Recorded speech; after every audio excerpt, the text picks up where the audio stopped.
really impressed with you. The car you drove for 2 days caused this. I can't tell if it's a bottle cap or neck. From now on, these are all bubble cars. What's going on? Let me see. Oh, there's a special drainage hole in the trunk. Look, it's right here. Let's flush it down. Now look underneath. The water can flow out from here. You two are both newbies, aren't you? There are 3 hidden features in this trunk. Some save money, some can save lives. First, let's unlock the trunk.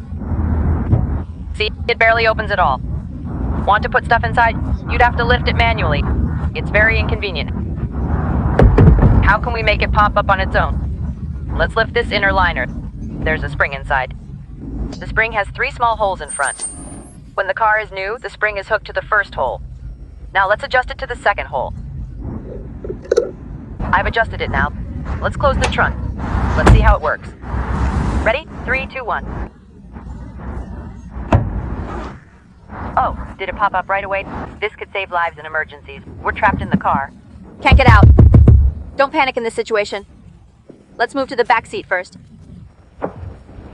Then crawl into the trunk. On the trunk's door panel, we found this plastic cover.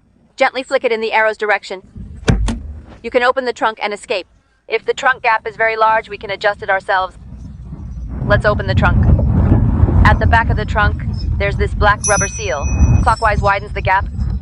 Counterclockwise narrows it. Let's make it smaller now.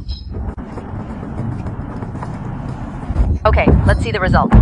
Look, the gap's smaller now. See how simple it is? Follow Small Tune for daily car tips.